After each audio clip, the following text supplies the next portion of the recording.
नमस्कार दोस्तों, स्वागत है आपका अनुपम आईएएस अकेडमी पर। आज की वीडियो में हम विजयनगर साम्राज्य में कृष्णदेवराय के विषय में देखेंगे। हमने देखा कि विजयनगर साम्राज्य की स्थापना हरिहर और बुक्का ने की थी। यह साम्राज्य आगे बढ़ता रहा और इसमें 4 वंश हमको मिलते हैं, उनके विषय में हमने देखा। फिर हमने बात की तुलुव वंश की और इसी तुलुव वंश में हमको मिलते हैं कृष्णदेव राय। कृष्णदेव राय अपने समय में बहुत फेमस थे, यहाँ तक कि जो मुगल राजा हैं वह भी कृष्णदेव राय की तारीफ करते हैं। तो आज के वीडियो में हम कृष्णदेव राय से जुड़ी हुई जितनी भी चीजें हैं उन सबको देख लेंगे। तो मैं अनुपम तिवारी स्वागत करता हूं आपका अपने इस YouTube चैनल पर। आइए देखें कृष्णदेव राय के विषय में। जब भी हम विजयनगर साम्राज्य को पढ़ते हैं और जब भी हम देखते हैं कि उससे प्रश्न आते हैं, तो उन प्रश्नों में हम यह पाते हैं कि जो कृष्णदेव राय हैं यह सबसे फेमस है। इन्हीं से संबंधित प्रश्न सबसे ज्यादा पूछे जाते हैं। तो आज हम इनसे संबंधित जितनी भी चीजें हैं, जो इनकी व्यवस्थाएं हैं, जो इनके द्वारा किए गए परिवर्तन हैं, जो कार्य हैं, जो लोग इनसे संबंधित हैं, अष्टदिग्गज की जो व्यवस्था है, बाजार व्यवस्था का जो विकास है, वह सब कुछ आज हम देख लेंगे, जिससे कभी भी कोई भी प्रश्न पूछा जाए कृष्णदेव राय से संबंधित तो वह गलत ना हो। हमने बात की थी कि संगम वंश की स्थापना हुई थी, सबसे पहले हरिहर और बुक्का ने की थी। फिर सालू वंश आया जिसकी स्थापना की थी नरसिंह सालू ने। उसके बाद आया तुलु वंश। तुलु वंश की स्थापना की वीर नरसिंह ने। इसके बाद अराविडु वंश हम बाद में पढ़ेंगे, जिसकी स्थापना करेंगे तुरुमल या फिर तुरुमाल। तो हम चर्चा कर रहे हैं तुलु वंश की। 1505 से 1570 तक इसका शासन है। जब हमने देखा कि आपका तुलु वंश स्थापित हुआ, तो तुलु वंश स्थापित होने के बाद एकदम से जनता का समर्थन नहीं मिला, क्योंकि जो नरसिंह हैं जिन्होंने इस वंश की स्थापना की थी, उनके खिलाफ बहुत सारे विद्रोह होते रहे। और जब कृष्णदेव राय ने पहली बार सत्ता संभाली या अपने शुरुआती चरण में जब यह शासन चला रहे थे, तो बहुत सारे विद्रोह हो रहे थे। हमने यह भी देखा कि जो कृष्णदेव राय का काल है वह इतना प्रभावशाली है कि धीरे धीरे अपनी व्यक्तिगत योग्यताओं के कारण, अपने कार्यों के कारण वह जो जनता है उसको अपनी तरफ कर ले जाते हैं या जनता उनको एक्सेप्ट कर लेती है। इसके अलावा हमने यह भी चर्चा की थी कि जो सामंत व्यवस्था है, क्योंकि नरसिंह के समय जो केंद्रीय प्रशासन है वह कमजोर था।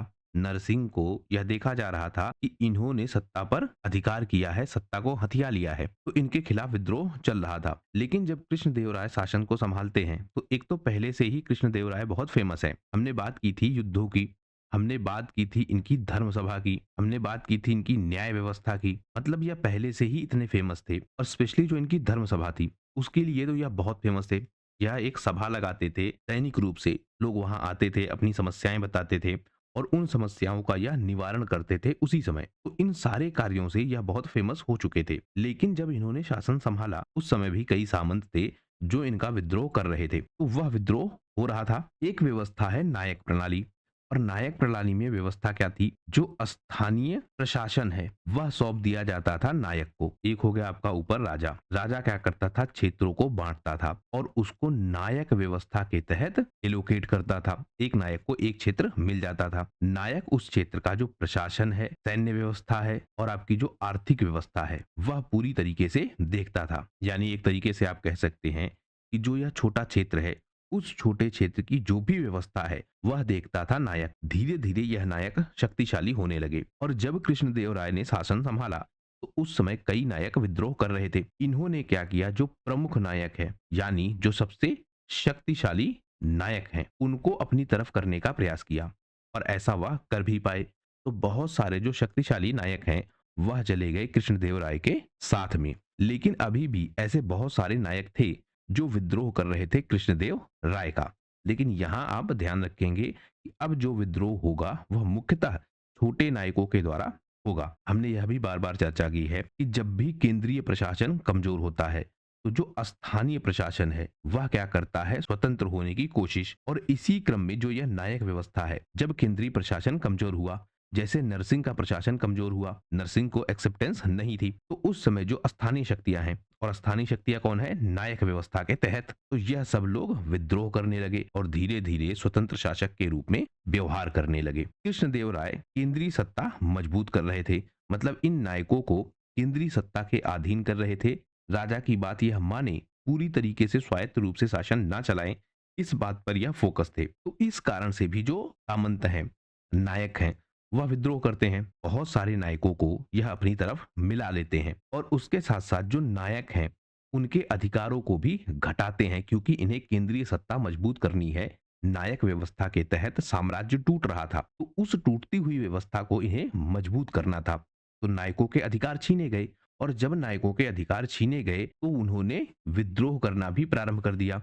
लेकिन अब जो विद्रोह होगा वह होगा छोटे नायकों का, और इन विद्रोहों को जनता समर्थन नहीं देगी। अब यहाँ आप अंतर ध्यान रखिएगा, जब आपके यह छोटे नायक विद्रोह करेंगे तो जनता समझना चाहेगी कि विद्रोह क्यों हो रहा है। अब यह जो आपका छोटा नायक है या छोटे क्षेत्र का नायक है, यह क्या कोशिश कर रहा है कि अपनी स्वायत्त व्यवस्था यह बना ले जाए, स्वतंत्र शासन व्यवस्था बना ले जाए। तो राजा के अधीन रहने की जो व्यवस्था थी, यानी राजा के अधीन रहकर शासन चलाने की जो व्यवस्था थी, उस व्यवस्था को यह तोड़ना चाहते हैं। तो एक तरीके से यह भी क्या कर रहे हैं, विद्रोह। और यह मैसेज जाएगा कहां, जनता तक। तो जनता तो समर्पित हो जाएगी कृष्णदेव राय की तरफ, लेकिन जो यह विद्रोही हैं, यानी जो यह स्वायत्त शासक है, विद्रोही आप नहीं कह सकते हैं, क्योंकि उस समय स्वायत्तता ऐसे ही स्थापित की जाती थी, और हमने यह बार बार देखा है कि नए वंश भी ऐसे ही स्थापित होते थे। तो जो यह स्वायत्तता की घोषणा करते थे, जनता इनको समर्थन नहीं देती थी, क्योंकि कृष्णदेव राय अब पहले से बहुत फेमस हो चुके थे। इसके साथ साथ क्योंकि कृष्णदेव राय को एक मजबूत व्यवस्था बनानी थी, तो जो कर व्यवस्था है उसको मजबूत किया जाना था। और कर आएगा कहां से, नायकों से। तो नायकों पर यह दबाव बनने लगा कि वह कर व्यवस्था को ठीक करें और प्रशासन के पास ज्यादा से ज्यादा कर जमा करें। दूसरे, इन्हें अपनी सैन्य व्यवस्था भी मजबूत करनी थी, और नायकों के पास यह क्या शक्ति थी कि वह स्थानीय रूप से सैनिकों की नियुक्ति करते थे। उनके पास अपनी सेना होती थी। जब भी युद्ध होता था तो यह नायक राजा की तरफ से लड़ते थे या राजा के साथ होकर लड़ते थे। यह भी इनकी एक भूमिका थी, एक कर्तव्य था। तो जब यह सारी व्यवस्थाएं थी और कृष्णदेव राय केंद्रीय शासन व्यवस्था को मजबूत कर रहे थे, तो इन नायकों पर दबाव बढ़ने लगा। नायकों पर दबाव बढ़ा दो चीजों का, एक, वह ज्यादा से ज्यादा टैक्स वसूले, सही तरीके से वसूले और राजकोष में जमा करे। दूसरा, जो सैनिक आपूर्ति है, मतलब सैनिकों की जो भर्ती है और उन सैनिकों को राजा के पास भेजना युद्धों के लिए, उसका दबाव बढ़ने लगा। इससे भी जो नायक हैं, क्योंकि इससे पहले जो प्रशासक हैं वह केंद्रीय व्यवस्था पर उतने फोकस नहीं थे, हम यह कह सकते हैं कि वह षड्यंत्रों में ज्यादा लिप्त थे। और जब षड्यंत्रों में ज्यादा लिप्त थे तो प्रशासनिक व्यवस्था पर ज्यादा ध्यान नहीं दे पाए। लेकिन कृष्णदेव राय ने षड्यंत्रों से खुद को बाहर कर लिया, तो जो शासन को मजबूत करने की व्यवस्था है उस पर फोकस होने लगे। अब जो नायक हैं उनको यह लगने लगा कि उनके अधिकार छीने जा रहे हैं, तो यह भी विद्रोह का एक कारण बना। इसके साथ साथ क्योंकि नायकों से कर ज्यादा वसूला जा रहा है, नायकों से सैन्य व्यवस्था की ज्यादा मांग की जा रही है, यानी नायकों का क्या हो रहा है, खर्च बढ़ रहा है। और जब नायकों का खर्च बढ़ रहा है तो इसका मतलब क्या हो रहा है कि उनकी आय क्या है, घट रही है। उनके पास जो अपनी संपत्ति है वह संपत्ति घट रही है। इसके अलावा जो नायक व्यवस्था है उसमें क्या था, इन नायकों के पास बहुत सारी संपत्ति आ गई थी। तो कृष्णदेव राय ने क्या किया, इनको कंट्रोल करने के लिए इनकी संपत्ति पर अधिकार कर लिया, इनसे संपत्ति वापस ले ली। जब यह किया गया तो यह भी बड़ा कारण बना जिससे नायकों ने विरोध किया। दूसरे, हमने चर्चा की कि जो प्रमुख नायक हैं उन नायकों को कृष्णदेव राय ने अपनी तरफ मिला लिया था, और जाहिर सी बात है मिलाने के लिए कई तरह के कार्य करने होंगे, जैसे प्रलोभन दिया गया होगा, डर दिया गया होगा, सम्मान दिया गया होगा, यह सब कुछ किया गया होगा। तो इस तरह से जो प्रमुख नायक हैं जब उनको ज्यादा अधिकार मिलने लगे तो जो छोटे नायक हैं उनको यह लगने लगा कि उनके साथ पक्षपात हो रहा है, तो यह भी कारण बना उनके विद्रोह का। दूसरे, जो कृष्णदेव राय का शासनकाल है और स्पेशली उनका जो अंतिम समय है, उस अंतिम समय में स्वास्थ्य खराब होने से कृष्णदेव राय की मृत्यु होती है। यानी जब इनकी मृत्यु हुई तो इनका अपना कोई उत्तराधिकारी नहीं था, या हम कह सकते हैं कि उस योग्य नहीं था कि उत्तराधिकारी बन सके। इनके बेटे छोटे थे तो इनके भाई उत्तराधिकारी बनते हैं। लेकिन इस बात को लेकर असमंजस रहता है सामंतों में स्पेशली कि उत्तराधिकारी कौन बनेगा, इनका भाई बनेगा कि इनका जो पुत्र है वह पुत्र बनेगा, और इनके भाई एक तरीके से सहायक के रूप में नियुक्त होंगे। क्योंकि एक व्यवस्था आप और ध्यान रखेंगे, साझाकरण की व्यवस्था, जिसमें एक व्यक्ति होता था राजा।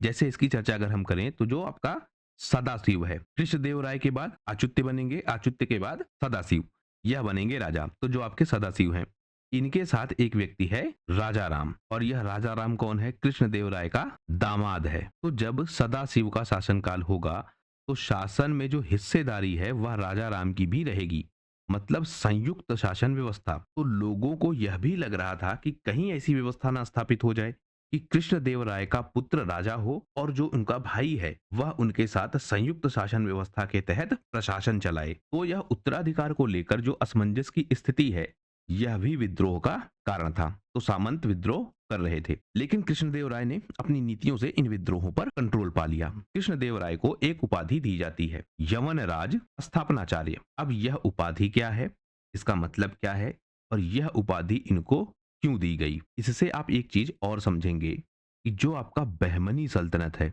वह बहमनी सल्तनत कृष्णदेवराय के समय कितना कमजोर है और कृष्णदेवराय कितने ज्यादा ताकतवर हैं। यवन का मतलब क्या है, विदेशी या गैर भारतीय, और यहाँ यह शब्द इस्तेमाल हुआ है मुस्लिम शासकों के लिए, उनको गैर भारतीय माना जाता है। और यह मुख्यतः कहाँ है, जो बहमनी शासन है, बीजापुर का शासन है और जो गोलकुंडा का शासन है। स्थापनाचार्य का मतलब स्थापना करने वाला या संस्थापक। इसका मतलब यह था कि जो यह यमन या फिर मुस्लिम राजा हैं, इन राजाओं में गद्दी पर कौन बैठेगा, स्थापनाचार्य मतलब स्थापना करने वाला, यह तय कौन करता था, कृष्णदेव राय। यवन राजाओं में राजा कौन बनेगा, यह तय करने का अधिकार किसके पास जा चुका था, कृष्णदेव राय के पास। मतलब कृष्णदेव राय इतने ताकतवर हो चुके थे या उनका प्रभाव इतना ज्यादा हो चुका था कि वह तय करते थे कि इन क्षेत्रों में राजा कौन बनेगा, या उनके समर्थन से ही इन क्षेत्रों में राजा बनते थे। क्योंकि बहुत सारे युद्ध अभियान किए, जो सुल्तान हैं,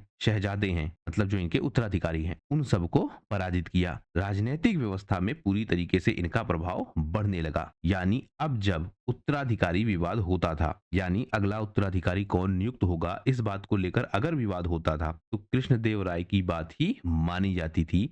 उनका प्रभाव बहुत ज्यादा था। कृष्णदेव राय ने जो बीजापुर का सुल्तान है आदिल शाह, उसको पराजित किया था और उसके बाद संधि की थी इससे, आदिल शाह से। और जो संधि हुई वह कैसे हुई, कृष्णदेव राय की शर्तों पर। इससे पहले हमने देखा था कि जो आपके देवराय प्रथम हैं और देवराय द्वितीय हैं, इनका शासनकाल था संगम वंश में। इसमें जो आपके देवराय प्रथम है, यह बहुत प्रभावशाली थे, लेकिन इनके साथ एक समस्या हमने देखी थी कि इन्होंने जो यह क्षेत्रीय शक्तियां हैं, आस पड़ोस की शक्तियां हैं, इनसे संधियां नहीं की थी। यह काम करेंगे कृष्णदेव राय और बीजापुर के सुल्तान आदिल शाह से संधि करेंगे। इसके बाद जो कृष्णदेव राय हैं, क्योंकि जो पुर्तगाली शासन है वह भारत में इस समय धीरे धीरे प्रारंभ हो जाएगा।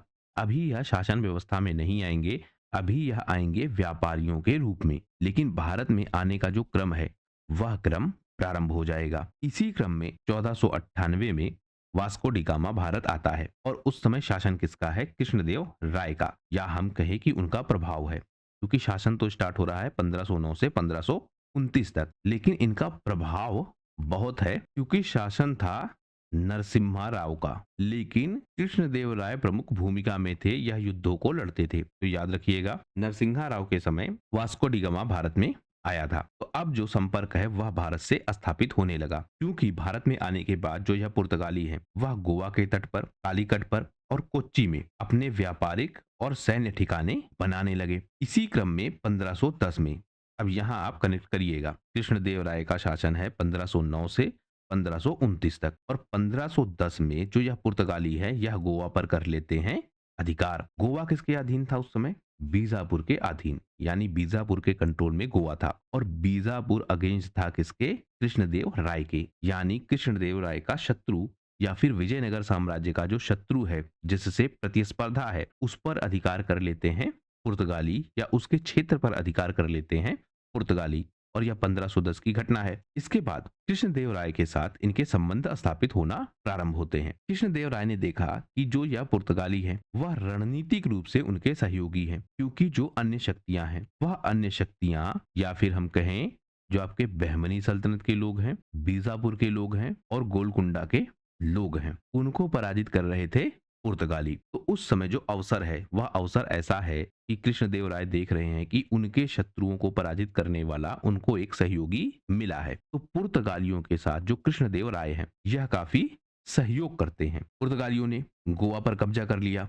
1510 में, और जब गोवा पर कब्जा किया गया उससे भी क्या हुआ, जो आपके कृष्णदेव राय हैं वह बहुत प्रभावित हुए कि उनके जो शत्रु हैं उनको ही पराजित करने वाला कोई सहयोगी उन्हें मिला है, और यह सहयोगी बहुत ताकतवर है, आधुनिक हथियार इसके पास है, इसके पास बहुत सारा धन भी है और बहुत सारी रणनीति भी है। तो इन सारे कारणों से पुर्तगालियों से और कृष्णदेवराय से संबंध स्थापित होते हैं। ये जो आपके पुर्तगाली है, यह समुद्री व्यापार में सहयोग करते हैं कृष्णदेवराय को। जो विजयनगर साम्राज्य था, उसके कई सारे तटीय क्षेत्र थे, जैसे होनावर, बारकुर, मंगलुरु। इन बंदरगाहों से व्यापार होने लगा, या हम कहें जो विदेशी व्यापार है, वह विदेशी व्यापार होने लगा बड़ी मात्रा में। और सबसे प्रमुख चीज यह, क्योंकि विदेशी व्यापार पहले से भी हो रहा था, अब जो पुर्तगाली प्रभाव है इस विदेशी व्यापार पर, वह तेजी से बढ़ने लगा। और यह सब कुछ किसके समय काल में हुआ? कृष्णदेव राय के। अब व्यापारिक समझौते होने लगे, यानी किस तरह से व्यापार आगे करना है उसके लिए संधियां होने लगी, समझौते होने लगे, और विजयनगर साम्राज्य इसमें पार्टिसिपेट करने लगा। पुर्तगाली मसाले, घोड़े और हथियार, जिसमें तोपे और बंदूकें सबसे ज्यादा थी, उनका व्यापार करते थे। तोपे और बंदूकें यह भारत में लाकर बेचते थे, यहाँ से मसाले ले जाते थे, और घोड़े भी यह भारत में बेचते थे। जो कृष्णदेव राय हैं, क्योंकि हमने यह भी देखा कि जो धनुर्धर व्यवस्था है, और उसमें भी जो घुड़सवार धनुर्धर व्यवस्था है, घोड़े पर बैठकर चलते हुए तीर चलाना, इस व्यवस्था के तहत अच्छे घोड़े चाहिए होते थे। और उस समय जो अच्छे घोड़े हैं वह मुख्यतः मिलते थे अरब के क्षेत्र में। लेकिन यहाँ पर एक प्लेयर और आ चुका था, पुर्तगाली। यह भी अच्छे घोड़े सप्लाई करते थे। तो पुर्तगालियों से कृष्णदेव राय ने संधि की, और उस संधि के तहत यह तय हुआ कि अब केवल और केवल विजयनगर साम्राज्य को ही वह आयातित घोड़े या विदेशों से लाकर घोड़े बेचेंगे। यहाँ पुर्तगालियों के साथ एक चीज आप और देखेंगे, पुर्तगाली घोड़े खरीदते थे अरब के क्षेत्र से, वह घोड़े लाकर भारत में बेचते भी थे। मतलब एक तरह के यह व्यापारी हैं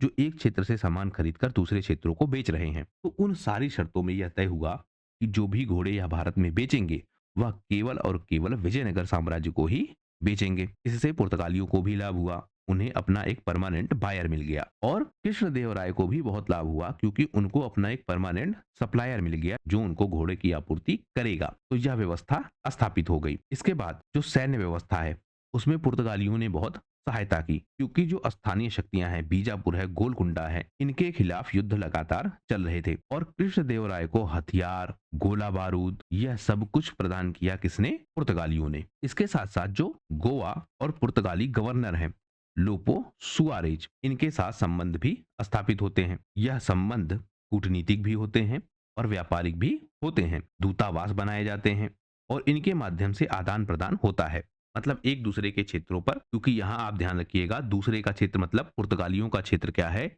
गोवा।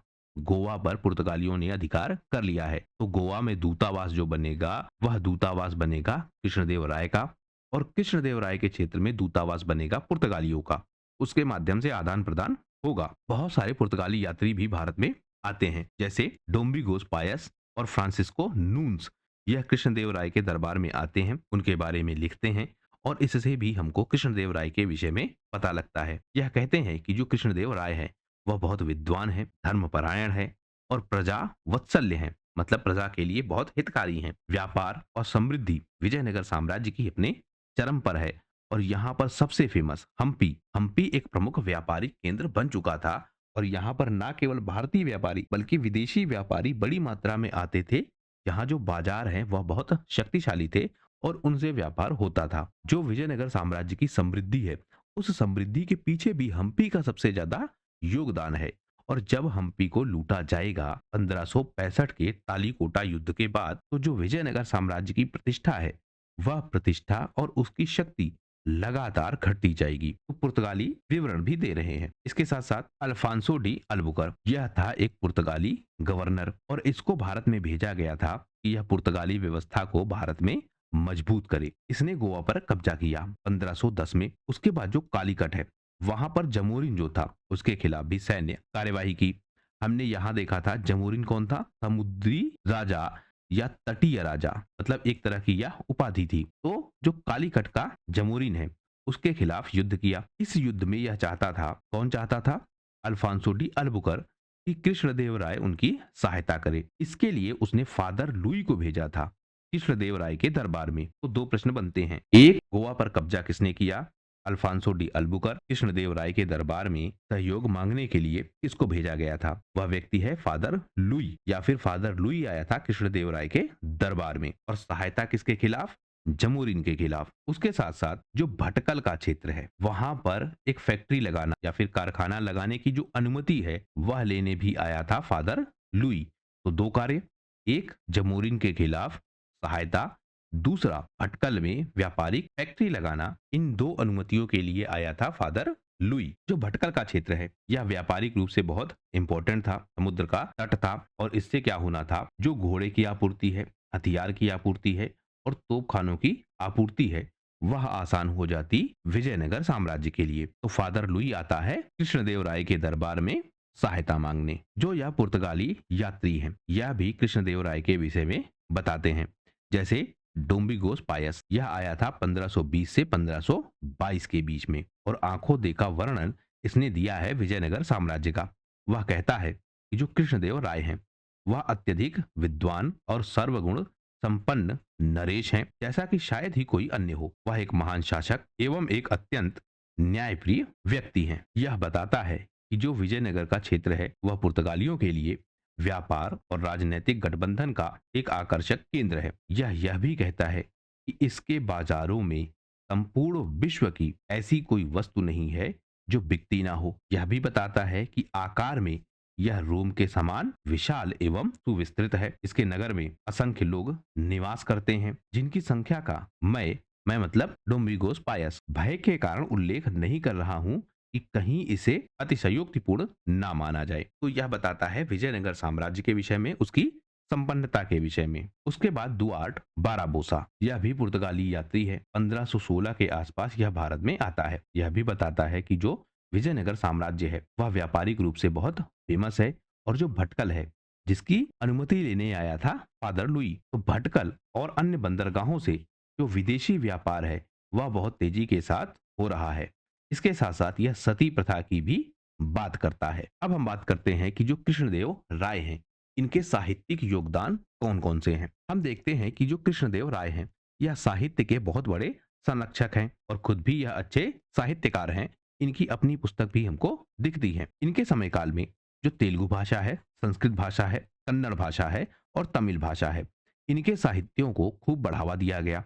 इनके दरबार में विद्वानों को और कवियों को आश्रय दिया जाता है, इसीलिए इन्हें आंध्र भोज और तेलुगु भोज की उपाधि भी दी जाती है। इनका जो अपना ग्रंथ है अमुक्त माल्यद, यह तेलुगु भाषा में लिखा गया एक ग्रंथ है और यह वैष्णव परंपरा पर आधारित है। इसमें अंडाला जो कि गोंडा देवी हैं और श्री रंगनाथ स्वामी की प्रेम कथा है। कृष्णदेव राय ने तिरुपति में इसको लिखा था और वह खुद भी जो अडाला हैं या अंडाला हैं या फिर गोंडा देवी हैं उनका बहुत बड़ा भक्त था। इस ग्रंथ में शासन व्यवस्था, धर्म, नीति और भक्ति का मिश्रण हमको दिखता है। यानी एक अच्छे राजा में क्या क्या गुण होने चाहिए वह हमको दिखता है। तो इसकी दो तीन चीजें आप ध्यान रखिएगा। एक तो यह तेलुगु भाषा में है, यह पूछा जा सकता है। दूसरा यह वैष्णव परंपरा पर आधारित है।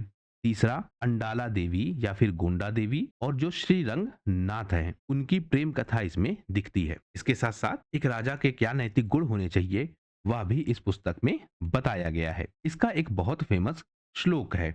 श्लोक क्या है? देशम लांघिंचे धर्म मुनु पालनिम्पुम, यानी राजा को धर्म और नीति से राज्य का संचालन करना चाहिए। राजा के धर्म की बात करते हैं कृष्णदेव राय और इसीलिए इनको प्रजापालक के रूप में भी जाना जाता है। मतलब प्रजा के लिए बहुत डेडिकेटेड थे। इसके अलावा जो कृष्णदेव राय हैं इनके दो ग्रंथ हमको और मिलते हैं।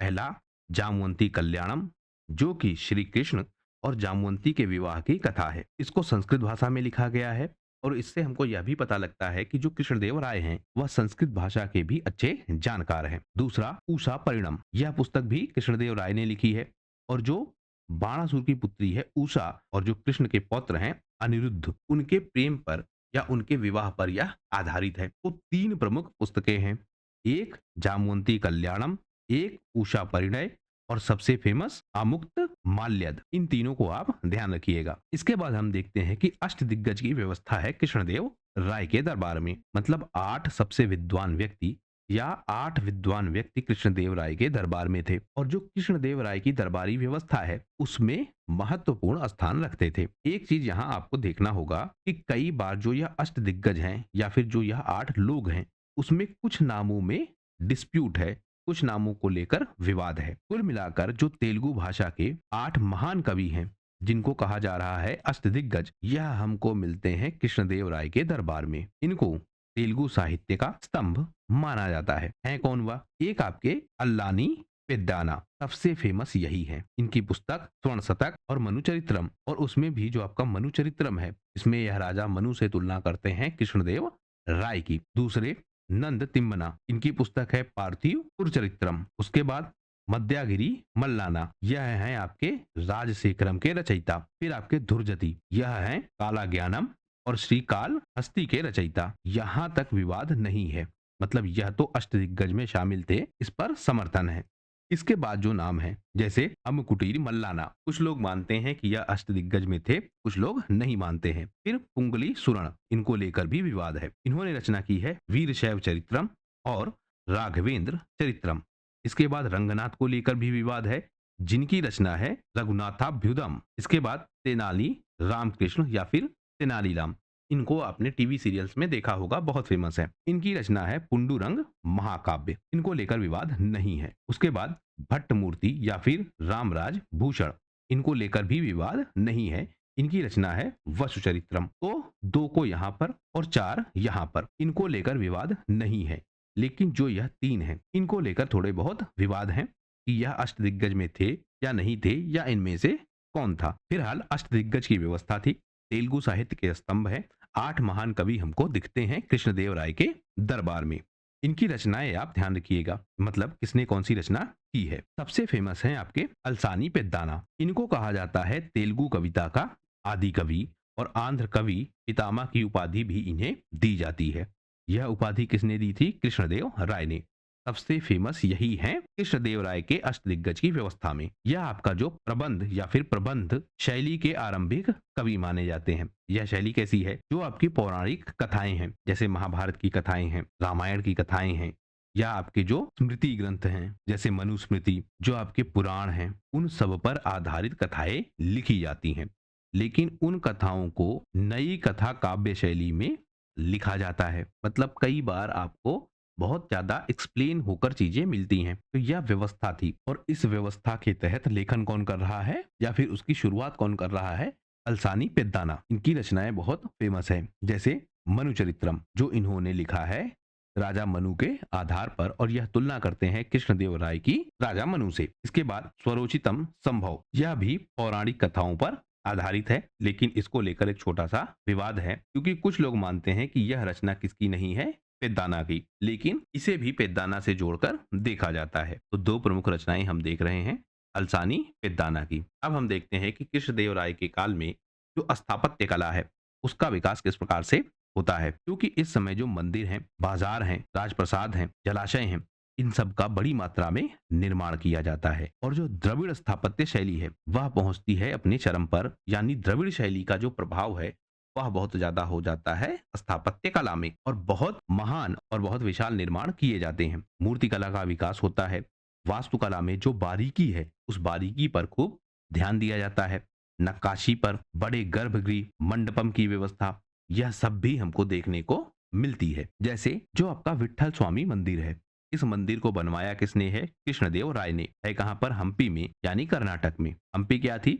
विजयनगर साम्राज्य की राजधानी। तो जो आपका विट्ठल स्वामी मंदिर है यह फेमस है कई चीजों के लिए। सबसे फेमस अपने रथ मंडप के लिए, और यही रथ मंडप वर्तमान का जो 50 रुपए का नोट है उस पर भी हमको दिखता है। दूसरा फेमस है अपने म्यूजिकल पिलर्स के लिए या फिर संगीत स्तंभ के लिए। इसको सारेगामा पिलर भी कहते हैं। क्यों? क्योंकि इसको थपथपाने से संगीत निकलता है। इसके परिसर में, यानी विट्ठल स्वामी मंदिर के परिसर में, विशाल मंडप, रंग मंडप और उत्कीर्ण मूर्तियां, या हम कहे पत्थरों पर उकेरी गई मूर्तियां, यह सब कुछ हमको दिखती हैं। और यह विजयनगर शैली का एक बहुत अच्छा उदाहरण हमको दिखता है। तो विट्ठल स्वामी मंदिर किसने बनवाया है? कृष्णदेव राय ने। इसके बाद हजारा राम मंदिर, यह भी बहुत फेमस है। यह निजी पूजा स्थल था किसका? कृष्णदेव राय का। हजारा नाम क्यों है? क्योंकि जो रामायण है, उस रामायण की जो घटनाएं हैं वह उकेरी गई हैं इसके स्तंभों पर, और स्तंभ कितने हैं? हजारों में। अर्थात इस मंदिर के स्तंभों पर सुंदर नक्काशी की गई है और रामायण की कथाएं या उससे संबंधित जो चित्र हैं उनको बनाया गया है। इसके बाद चिदम्बरम मंदिर, यह भी बहुत फेमस है। यह कहाँ है? तमिलनाडु में। लेकिन यहाँ आप ध्यान रखेंगे, कृष्णदेव राय ने इसको बनवाया नहीं है, बल्कि इसका पुनर्निर्माण करवाया है, इसको फिर से ठीक करवाया है। स्थापना किसने की थी? चोल राजा शंभुवर्मन ने। और वह कब की थी? चौथी से 5वीं सदी में। तो इस मंदिर को बनवाया किसने है? चोल राजा शंभुवर्मन ने। पुनर्निर्माण करवाया है कृष्णदेव राय ने। और यह शिव का या फिर नाथराज शिव का मंदिर है। कृष्णदेव राय ने क्या किया? यहाँ पर स्वर्ण कलश और रथ बनवाया या फिर उनका दान दिया। इसके साथ साथ जो गोपुरम है, गोपुरम मतलब प्रवेश द्वार, यह भी बनवाया कृष्णदेव राय ने। और मंदिर का जो टूटा फूटा हिस्सा था उस हिस्से को भी मजबूत करवाया। इसके बाद जो कृष्णदेव राय है वह सिंचाई व्यवस्था में भी योगदान देते हैं। वह बहुत सारी नहरें, बहुत सारे जलाशय, बहुत सारे तालाब भी बनवाते हैं, जिससे जो कृषि व्यवस्था है उसको अच्छे तरीके से पानी की सप्लाई हो सके और जो आम जनता है उसके लिए भी पानी की सप्लाई हो सके। जैसे इन्होंने बनवाया नागलपुरा झील। इसके साथ साथ जो काम्पली और तुंगभद्रा की नहरें हैं वह भी बनवाई। जो पंपा सागर और अन्य जो छोटे जलाशय हैं वह भी बनवाए किसने? कृष्णदेव राय ने। पंपा सागर से जुड़ी एक चीज आप देखिएगा कि जो तुंगभद्रा नदी है उस पर यह बनाया गया है। तो इस तरह से जो कृष्णदेव राय हैं वह सिंचाई व्यवस्थाओं में भी योगदान देते हैं। फिर हम बात करते हैं बाजारों का विकास। यह भी होता है और सबसे ज्यादा होता है हम्पी के क्षेत्र में। तो वहां पर बाजारों का विकास होता है। जैसे जो हम्पी के बाजार हैं जिसमें पुष्पकरणी बाजार, कृष्ण बाजार, आकथ मार्केट, यह सब कुछ बहुत फेमस है। अब देखिए, हम्पी हो गया आपका राजधानी क्षेत्र और इस राजधानी क्षेत्र में व्यापारिक स्थल हैं, बाजार हैं। जैसे कोई जिला होता है, उस जिले में बाजार होती है। कहा जाता है कि यह जिला इस चीज के लिए फेमस है, इस उत्पाद के लिए फेमस है। लेकिन उस जिले का कोई क्षेत्र होगा, कोई बाजार होगी, वह फेमस होगी। मतलब पूरा जिला उत्पादन तो करेगा नहीं। तो इसी तरह से जो हम्पी का क्षेत्र है वहां पर भी कुछ फेमस बाजारें हैं। पुष्पकरणी, कृष्ण बाजार और आकत मार्केट। यहाँ पर व्यापार बड़ी मात्रा में होता था और खास करके विदेशी व्यापार, सोना, हीरा, मोती, घोड़ा, हाथी, मसाले, रेशमी वस्त्र, इन सब का व्यापार बड़ी मात्रा में होता था। यहाँ पर अरब के व्यापारी, फारस के व्यापारी, चीन के व्यापारी, पुर्तगाल के व्यापारी, यह सब आते थे। स्पेशली हमने चर्चा की जो पुर्तगाल के व्यापारी हैं जिन्होंने एक ट्रीटी साइन की थी कृष्णदेव राय के साथ कि वह आयातित घोड़े या विदेशों से लाए गए घोड़े केवल और केवल विजयनगर साम्राज्य को बेचेंगे। तो यह सब कुछ कहाँ हो रहा था? हम्पी के बाजार में। इसके बाद एक व्यवस्था और थी, विवाह कर की। इस पर भी हमको कृष्णदेव राय की नीति दिखती थी। सबसे पहले यह कि विवाह कर क्या था? यह एक प्रकार का कर था जो दंपत्ति से यानी जिनकी शादी हुई है उनसे या फिर उनके परिवारों से वसूला जाता था। यह एक तरीके का शोषण करने का प्रयास था, यानी जनता के शोषण का तरीका था। क्योंकि विवाह करने के बाद यह टैक्स या फिर यह कर अनिवार्य रूप से देना होता था। यह अतिरिक्त बोझ होता था आम जनता पर और राज्य की आय का यह स्रोत था। कारण क्या था ऐसे कर लगाने का? क्योंकि जो साम्राज्य के खर्चे हैं और जो सेना का संचालन है उसके लिए ज्यादा से ज्यादा धन मिल सके, इसके लिए इस तरह के टैक्स लगाए जाते थे। समाज पर इससे नियंत्रण भी बना रहता था। क्योंकि जब विवाह होता था तो विवाह का कर जमा करने के लिए उनका लेखा जोखा होता था। और लेखा जोखा होने का मतलब इसका विवाह कब हुआ, किससे हुआ, यह भी रिकॉर्ड होता था राजा के पास या फिर उसके अधिकारियों के पास। तो यह एक तरीके की व्यवस्था भी थी जिससे नियंत्रण किया जाता था लोगों को। और यह टैक्स फैला कैसे? जैसे जो आपका फिरोज शाह तुगलक है वह बहुत सारे कर लगाता था। जैसे विवाह पर कर, जन्म पर कर, मृत्यु पर कर, यह सारे कर लगाता था कौन? फिरोज शाह तुगलक। दिल्ली सल्तनत का जो प्रभाव है वह दक्षिण के क्षेत्र में भी फैलता है और माना यह जाता है कि इसी प्रभाव के कारण जो यह विवाह कर है वह लगता था विजयनगर साम्राज्य में या फिर उसके क्षेत्रों पर। हालांकि इस टैक्स को शुरू किसने किया विजयनगर साम्राज्य में, यह बात ठीक से पता नहीं है। लेकिन विजयनगर साम्राज्य के क्षेत्र में यह टैक्स लगता था। जब कृष्णदेव राय राजा बनते हैं तो वह पाते हैं कि यह एक तरीके का बहुत ही खराब सिस्टम है जो विजयनगर साम्राज्य के क्षेत्र में डेवलप हो चुका है। लोगों से जबरदस्ती कर वसूला जा रहा है सिर्फ इसलिए कि वह विवाह कर रहे हैं। तो यह एक तरीके का अन्याय है और जो विवाह जैसी व्यवस्था है, जो एक पवित्र व्यवस्था है, उस व्यवस्था के खिलाफ यह एक राजनैतिक दबाव है। उन सारे कारणों से जो कृष्णदेव राय है वह इस नीति को हटाते हैं, विवाह कर को समाप्त किया जाता है। इससे भी जो कृष्णदेव राय की प्रसिद्धि है वह फैल जाती है और वह धर्मात्मा राजा और प्रजा हितैषी शासक के रूप में जाने जाने लगते हैं। इसके अलावा हमने चर्चा की थी कि मुगल साम्राज्य के लोग भी कृष्णदेव राय की प्रशंसा करते हैं। तो बाबर आता है उस समय भारत में। बाबर प्रशंसा करता है बाबरनामा में, जो उसकी आत्मकथा है कृष्णदेव राय की। वह कहता है कि जो कृष्णदेव राय हैं वह दक्षिण में सबसे बड़े और सबसे शक्तिशाली राजा हैं और जो विजयनगर का क्षेत्र है वही सबसे शक्तिशाली उनको दिखता है। हालांकि आप ध्यान रखिएगा कि जो विजयनगर का साम्राज्य है या फिर जो कृष्णदेव राय हैं उनसे कोई डायरेक्ट मुलाकात नहीं हुई थी बाबर की, लेकिन बाबर को यह ज्ञान था कि दक्षिण के क्षेत्र में कृष्णदेव राय जैसा एक महान शासक भी रहता है। वह उनकी व्यक्तिगत योग्यता की, उनके राज्य की, उनकी समृद्धि की, उनकी शक्ति की, उनकी प्रशिक्षित सेना की, उनके धन दौलत की, उनके वैभव की, इन सब की चर्चा करता है और विजयनगर साम्राज्य को यह मानता है कि भारत के सबसे समृद्ध राज्यों में से एक है। यह इनकी विशाल सेना की और उसके साथ साथ इनकी रणनीति की, इन सब की भी प्रशंसा करता है। तो इस तरह से जो मुगल साम्राज्य है वह भी प्रशंसा करता है कृष्णदेव राय की। लेकिन एक समय यह भी आना था, कृष्णदेव राय की मृत्यु होती है और उसके बाद उनके उत्तराधिकारियों की नियुक्ति होती है और इसी के बाद जो विजयनगर साम्राज्य का क्षेत्र है वह फिर से अपने पतन की ओर जाने लगता है। कृष्णदेव राय बीमार पड़ते हैं और कुछ लोग यह कहते हैं कि शायद उनको दिमागी बुखार था। इस बुखार के कारण 1529 में उनकी मृत्यु हो जाती है। लेकिन उनकी मृत्यु के समय जो विजयनगर साम्राज्य है उनको उत्तराधिकारी के रूप में अच्युत देव मिलता है। अच्युत देव कृष्णदेव राय का भाई है, क्योंकि जो कृष्णदेव राय हैं उनके पुत्र बहुत छोटे होते हैं, तो इसी को प्रशासन मिलता है, यह प्रशासनिक व्यवस्था को संभालता है। हालांकि कोई विवाद नहीं है कि अच्युत देव ने कृष्णदेव से प्रशासन छीना था, क्योंकि अपने शासन के अंतिम सालों में ही जब यह कृष्णदेव राय को लगने लगा कि उनका स्वास्थ्य खराब हो रहा है और शायद वह ज्यादा दिनों तक जीवित ना रहें, तो उन्होंने अच्युत देव राय को अपना उत्तराधिकारी घोषित कर दिया था। तो इस तरह से 1529 में कृष्णदेव राय की मृत्यु हो जाती है और कृष्णदेव राय के बाद उनके उत्तराधिकारी अच्युत देव राय विजयनगर साम्राज्य की गद्दी को संभालते हैं। तो इस तरह से कृष्णदेव राय से जुड़ी हुई सारी चीजें हमने देख ली। हर उस एंगल को हमने कवर किया है जो इनसे संबंधित पूछा जा सकता है। आशा करता हूं यह वीडियो आपकी परीक्षा के लिए काफी उपयोगी होगा। वीडियो यदि पसंद आया हो तो प्लीज शेयर कीजिए अपने दोस्तों के साथ, सब्सक्राइब कीजिए इस चैनल को। आपका हमसे जुड़ने के लिए बहुत बहुत धन्यवाद। आपका दिन शुभ हो।